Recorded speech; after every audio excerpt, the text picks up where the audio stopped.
থেকে 3 কিলোমিটার সুরুলে অবস্থিত।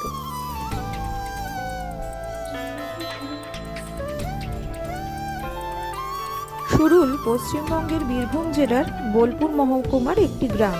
শোনা যায় সুরুলকুঠিতে বসে বিশ্বকবি রবীন্দ্রনাথ ঠাকুর অনেক গান এবং কবিতা রচনা করেছিলেন।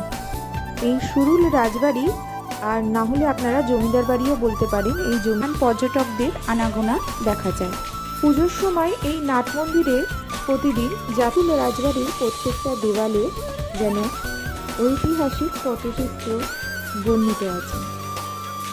আমাদের ইতিহাসকে বহন করে চলেছে এই ধরনের রাজবাড়িগুলি, তার মধ্যে সুরুল অন্যতম। সুরুল রাজবাড়ি বা জমিদার বাড়িও বলতে পারেন। এই বাড়ি সরকার বাড়ি নামেও পরিচিত। এখানে বড় সরকার বাড়ি আছে, ছোট সরকার বাড়ি আছে।